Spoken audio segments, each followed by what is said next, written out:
फ्रीजा ने पिछली वीडियो में 3 गॉड्स को कुछ नहीं समझे, लेकिन जो अब आने वाले उसके सामने उसकी जीप हटने वाली है। यूनिवर्स 5 उन 4 यूनिवर्स में से एक है जिन्हें टूर्नामेंट ऑफ पावर में छूट मिली थी, क्योंकि इनका मोटल लेवल 7 से काफी ऊपर था। मतलब ये यूनिवर्स की सिविलाइजेशन एकदम टॉप टियर पे थी। और इस यूनिवर्स का गॉड ऑफ डिस्ट्रक्शन अराक जो बहुत अजीब सा दिखता था, लेकिन इसकी अपीयरेंस पे मत जाना, क्योंकि बाकी गॉड जो अपना टाइम बर्बाद करते रहते हैं, खाते रहते हैं, सोते रहते हैं, ये बंदा बिल्कुल उनसे अलग था। अराक सोच समझ के फाइट करता था, मिनिमम डिस्ट्रक्शन और हायर एफिशिएंसी। मेंटली और फिजिकली ये बंदा बहुत ज्यादा डिसिप्लिन था। टूर्नामेंट ऑफ पावर से पहले एनिमे में एक मॉक बैटल हुआ था अराक, आइवन और लिक्वार का। तीनों ने मिलकर उस रिंग को टेस्ट किया जो बनी थी काची कैचिन से, मल्टीवर्स का सबसे हार्ड मेटल। इस फाइट में अराक ने बहुत तेज, कैलकुलेटेड एंड डिसिप्लिन्ड मूव दिखाया जो सिड्रा से क्लियरली सुपीरियर था। फिर आया मांगा का गॉड बैटल रॉयल। अराक ने लिक्वार एंड आइवन के साथ मिलकर बहुत ज्यादा कोऑर्डिनेटेड स्ट्रेटेजिक अटैक किए, लेकिन फाइट के एंड में बीरस और क्विटेला ही लास्ट तक बचे थे और सारे के सारे जमीन पे पड़े हुए थे गॉड्स। लेकिन ब्लैक फ्रीजा ने true ultra instinct Goku and Vegeta ultra ego को वन शॉट कर दिया था। मतलब फ्रीजा ने इन दोनों को एक पंच में गिराया तो अराक के लिए ये फाइट शुरू होने से पहले ही खत्म हो जाएगी। लेकिन अराक के पास भी कुछ स्पेशल एबिलिटीज है। अराक अपनी फिंगर से एक साथ 5 अलग अलग सर्पेंटीन एनर्जी निकालता है जो टारगेट को ट्रैक करती है एक होमिंग मिसाइल्स की तरह। लेकिन आई थिंक ब्लैक फ्रीजा इसकी बीम को टैंक कर देगा या तो स्पीड ब्लिस कर देगा, लेकिन फ्रीजा की डेथ बीम से तो अराक बचने ही नहीं वाला। अराक फास्ट है आई नो, लेकिन फ्रीजा ने इन दोनों बंदों को जब वन शॉट कर दिया जब ये अपनी पीक पे, तो अराक का भाई यहाँ पे कोई कंपैरिजन ही नहीं है स्पीड का। और आई गेस फ्रीजा भी इस वाली फाइट को नो डिफिकल्टी ले जा सकता है। लेकिन रुको, ये तो सिर्फ वार्म अप था। अगला गॉड ऑफ डिस्ट्रक्शन पूरे 12 यूनिवर्स में नंबर 1 है। तो क्या इसका मतलब ये गॉड सबसे पावरफुल है? आंसर तुम्हें थोड़ा सरप्राइज कर सकता है। यूनिवर्स 1 पूरे 12 यूनिवर्स में टॉप मॉर्टल, लेकिन इन बंदों ने टूर्नामेंट ऑफ पावर में पार्टिसिपेट नहीं किया क्योंकि ये बंदे बहुत ज्यादा सिविलाइज्ड थे। और इनके यूनिवर्स का गॉड ऑफ डिस्ट्रक्शन आइवन छोटा सा, बॉडी पे बाल ही बाल जैसे डॉगी के होते हैं, गोल गोल सा क्यूट सा, जिसे देख के लगता है भाई ये बंदा गॉड ऑफ डिस्ट्रक्शन है। और इस गॉड को लेके कम्युनिटी में एक बहुत बड़ी गलत फहमी है। सबसे बड़ा मिसकंसेप्शन यहाँ पे ये है, यूनिवर्स 1 टॉप रैंक है तो इनका गॉड ऑफ डिस्ट्रक्शन तो सबसे ज्यादा पावरफुल होना चाहिए ना, जो कि बिल्कुल गलत है। भाई सारे गॉड की सेम फीट आई थी बैटल रॉयल में। आइवन की एक्चुअल लिमिट सामने आई जब लिक्वार ने अपनी मल्टीपल टेल से एनर्जी ब्लास्ट उस पे किए, तो ये बंदा भाई डर गया। फिर रम्शी यूनिवर्स 10 का गॉड ऑफ डिस्ट्रक्शन सभी गॉड के साथ आइवन को पैरालाइसिस में डाल दिया भाई एफर्टलेसली। फाइट के एंड में आइवन पूरी तरीके से अनकॉन्शियस होकर जमीन पे गिर गया था। लेकिन इस बंदे के पास भी कुछ स्पेशल एबिलिटीज है। आइवन का फाइटिंग स्टाइल हवा में उड़ता हुआ एक साथ मल्टीपल रोम्बस शेप्ड हीरे के जैसे ब्लास्ट को शूट करता है। लेकिन आई गेस फ्रीजा इनसे बच सकता है क्योंकि उसके पास स्पीड इतनी ज्यादा है। ये बंदा हाकाई भी यूज कर सकता है जो एग्जिस्टेंस इरेजर है, लेकिन पावर गैप की वजह से फ्रीजा पे नहीं लगने वाली। और इसके पास है टेलीकिनेसिस जो थोड़ी बहुत दिक्कत दे सकती है, लेकिन स्टिल फ्रीजा का ज्यादा कुछ नहीं कर पाएगी। और ये बंदा भी भाई नो डिफिकल्टी जाने वाला है फ्रीजा के सामने, और ये बंदा पहले डर जाएगा। अब फ्रीजा का वार्म अप ऑफिशियली खत्म होता है क्योंकि अगला गॉड फाइट जेन्युइनली प्लान करता है, ट्रैप सेट करता है,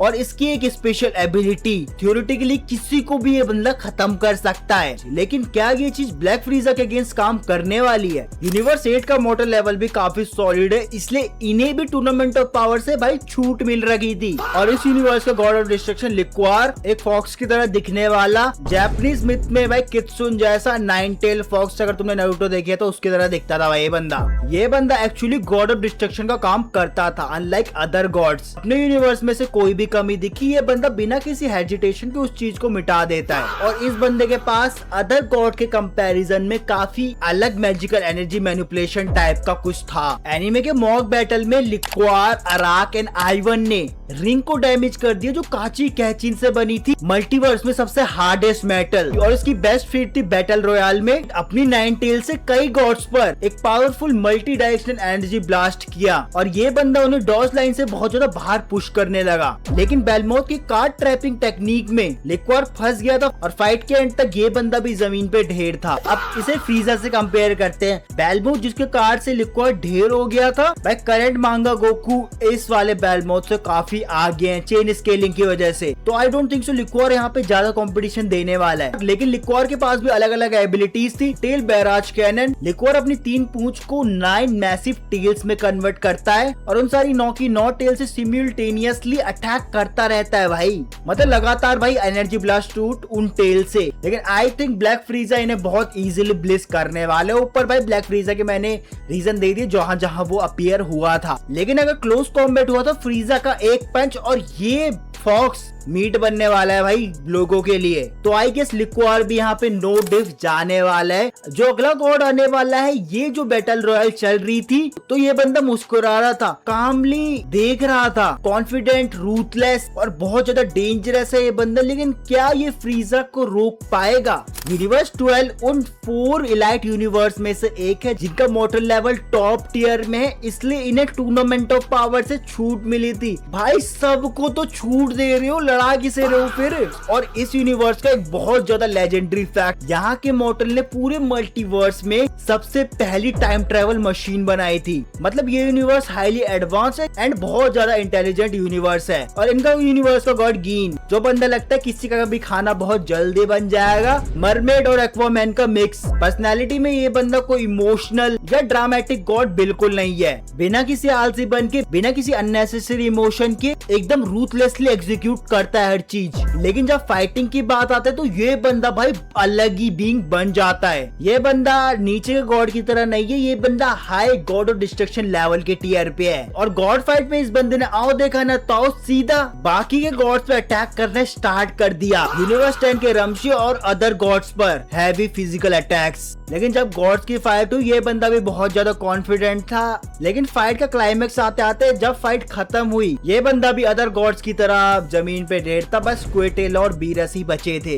गिन की ड्यूरेबिलिटी भी ज्यादा हो सकती, लेकिन आई गेस ये भी फ्रीजा के 2 या 3 पंचों में ढेर तो हो ही जाएगा जल्द से जल्द। फ्रीजा का एक सबसे बड़ा वेपन है, वो फाइट में सिर्फ अपनी ताकत ही नहीं दिखाता, साइकोलॉजिकल अटैक भी करता है जिससे अपोनेंट की ईगो टूट जाए और बंदा बहुत ज्यादा प्रेशर में आ जाए। गीन भाई जितना भी स्ट्रॉन्ग है लेकिन आई डोंट थिंक सो फ्रीजा के सामने वो भी टिकने वाला है। तो भाई गीन भी नो डिफ जाने वाला है। फिर है अगला गॉड ऑफ डिस्ट्रक्शन जो एक पिंक एलिफेंट की तरह दिखता है और इसके लंग्स पूरे यूनिवर्स में भाई नंबर 1 है। और इसके पास एक ऐसा वेपन है जिसने सारे के सारे गॉड ऑफ डिस्ट्रक्शन को एक बार में पैरालाइज कर दिया था। यूनिवर्स 10 जमाजू वाला यूनिवर्स, फ्यूचर ट्रंक्स आर्क का असली विलन और यूनिवर्स का गॉड रमशी जो एलिफेंट की तरह हूबहू दिखता था। और पूरे के पूरे 12 गॉड ऑफ डिस्ट्रक्शन में से ये बंदा अपने रॉ ब्रूट फोर्स पे भाई डिपेंड रहता था। लेकिन इसकी सबसे बड़ी बात, इस बंदे के पास एक ऐसा वेपन है जो किसी भी गॉड को रोकने की कैपेबिलिटी रखता है, चाहे वो कितना भी स्ट्रॉन्ग हो। बैटल रॉयल में रमशी ने अपनी रॉयस फिजिकल स्ट्रेंथ और स्पीड से आइवान को एक झटके में भाई दूर मार के फेंक दिया, जो चीज कंफर्म करती है इस बंदे की raw power mid tier god से भाई काफी ज्यादा ऊपर है। लेकिन इसी की तरफ फ्रीजा ने भाई 2 टैंकर्स गोको टीवाई और अल्ट्रा ईगो वेजिटा को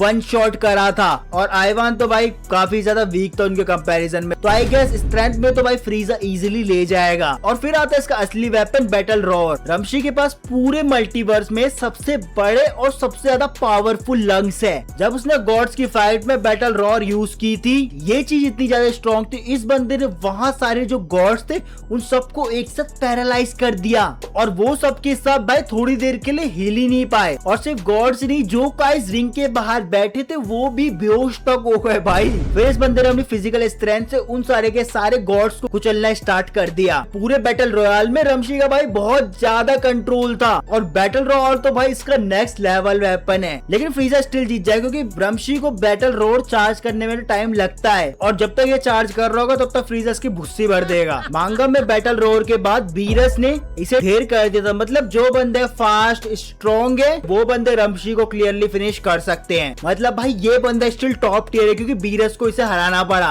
लेकिन अगर सोचो रमशी को उसे बैटल रोड लग भी गया, लेकिन ब्लैक फ्रीजा स्टिल ड्यूरेबल है, इसे भाई टैंक कर सकता है इसके अटैक्स को। लेकिन स्टिल आई गेस रमशी फ्रीजा को बहुत तगड़ी फाइट दे सकता है, इसलिए लो या मिड डिफिकल्टी में बैटल जा सकता है। लेकिन अब हम एक ऐसे गॉड ऑफ डिस्ट्रक्शन के पास आ चुके हैं जो एक्चुअली में बीरस का भी राइवल है, चंपा। क्या ये बंदा ब्लैक फ्रीजा को रोक पाएगा? यूनिवर्स 6 यूनिवर्स 7 का भाई मिरर यूनिवर्स, यहाँ भी सेयंस और पूरे मल्टीवर्स का बेस्ट असेशन। और इस यूनिवर्स का गॉड ऑफ डिस्ट्रक्शन चंपा, जो बीरस का छुड़वा भाई है भाई। बस बीरस पतला और ये मोटा है। देखने में ये भी बीरस की तरह बिल्ली जैसा लगता है, जो हर टाइम खाने के बारे में सोचता रहता है। और ये बंदा वाडोस से भी झगड़ता रहता है। चंपा बीरस का ट्विन ब्रदर है, एक ही रेस एक ही ओरिजिन। जब ये दोनों बंदे एक दूसरे के सामने आते तो यूनिवर्स डिस्ट्रॉय होने लगता है। रॉ डिस्ट्रक्शन पोटेंशियल बाकी मिड टियर गॉड से भाई बहुत ही ज्यादा। गॉड्स के बैटल में भी चंपा ने सिड्रा पे डायरेक्टली अटैक किया और बीरस से भी लड़ा। ये बंदा बहुत ज्यादा एग्रेसिव फाइटर है, जब गुस्से में आता है बहुत ज्यादा खतरनाक हो जाता है। लेकिन एक बहुत बड़ा और बहुत ऑब्वियस इसमें प्रॉब्लम है, स्टैमिना। ड्रैगन बॉल में स्टैमिना एक डिटेल नहीं है, ये चीज लिटरली फाइट्स को डिटरमाइन करती है। और इस डिपार्टमेंट में ये बंदा पूरा का पूरा खाली है, पता नहीं क्या कर रहा है ये बंदा। क्योंकि ये बंदा बहुत ज्यादा जंक फूड खाता है, वर्कआउट जीरो,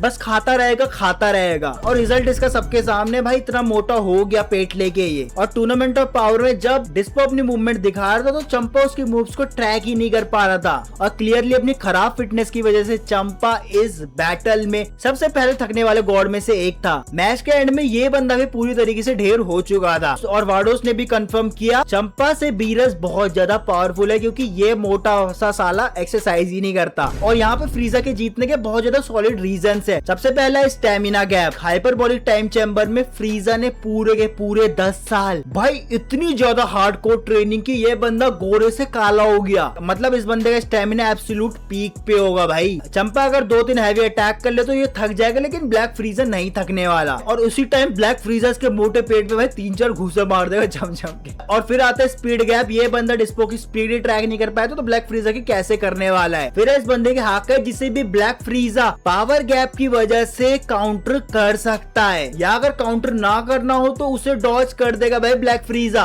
और चंपा भी लो डिफ में जाने वाला है। अब हम उस लिस्ट में जा रहे हैं जहाँ फाइट एक्चुअली में बहुत ज्यादा क्लोज होने वाली है। अगला गॉड इस लिस्ट का सबसे ट्रिकी, सबसे साइकोलॉजिकल, सबसे डेंजरस बीरस के बाद। क्या बेलमोथ ब्लैक फ्रीजा को टेस्ट करने वाला है या फ्रीजा इसे करने वाला है? यूनिवर्स 11 प्राइड ट्रूपर्स का यूनिवर्स, टोपो, डिस्पो एंड सबसे इम्पोर्टेंट जिरेन का यूनिवर्स। दिखने में एक joker, clown, makeup and colourful outfit funny लगता है पहली नजर में ये बंदा, लेकिन है नहीं। और इस बंदे को तुम अंडर एस्टिमेट भी नहीं कर सकते, क्योंकि ये इस पूरी लिस्ट में सबसे ज्यादा ट्रिकी और सबसे ज्यादा डेंजरस गॉड में से एक है बीरस और क्विटेला के बाद। सबसे पहले समझते हैं ये बंदा लड़ता कैसे है। ये बंदा सिर्फ रॉ पावर से फाइट नहीं कर सकता, ये एक साइकोलॉजिकल वॉरफेयर एक्सपर्ट है भाई। गॉड्स बैटल में इसकी मोस्ट इंसेन फीट, उसने अपने इम्प्रिजनमेंट बॉल और एक साथ पूरे के पूरे 11 यूनिवर्सिस के गॉड्स को जकड़ लिया था। और जब लिक्वार ने काउंटर किया, इस बंदे ने डैमेज लिया ही नहीं, बस बेहोश होने का नाटक करने लगा। ये बंदा जमीन पर लेट गया और बाकी गॉड्स को लगा कि ये बंदा खत्म हो गया। और यही इसकी असली आईडी है। मांगा और एनीमे दोनों में एक ऑफिशियल चीज कंफर्म है, यूनिवर्स 11 में एक ऐसा मॉडल है जिसे उसका गॉड ऑफ डिस्ट्रक्शन भी हरा नहीं सकता। वेस और टोपो ने साफ साफ कहा जिरेन बेलमोथ से भाई स्ट्रॉन्ग है। और टूर्नामेंट ऑफ पावर के बाद गोकू, वेजिटा ने बहुत ज्यादा हैवी ट्रेनिंग की। ये मोरो आर्क में और स्ट्रॉन्ग हुए, ग्रैनुला आर्क में और भी ज्यादा स्ट्रॉन्ग हुए।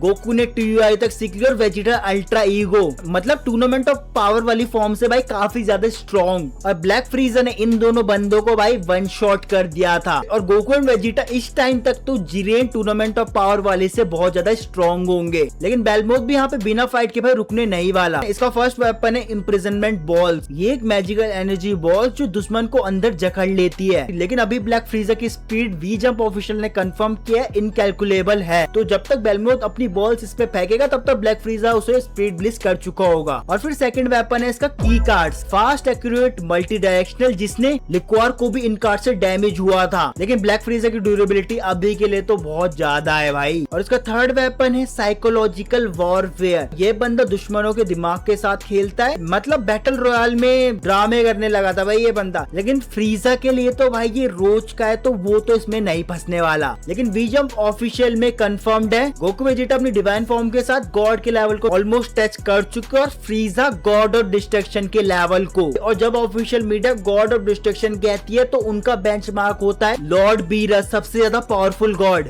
तो बेलमोथ जा सकता है लो टू मिड डिफिकल्टी के बीच, क्योंकि स्टिल भाई ये खड़ा तो रहेगा नहीं और कंपटीशन भी तगड़ा देगा। मिलेगा। और अब हम वहां आ चुके जो सीरीज का एक्चुअल में क्लाइमैक्स है। 2 गॉड बचे, क्विटेला और बीरस, और ये बंदे ब्लैक फ्रीजर को बहुत गंदा पुश करने वाले हैं।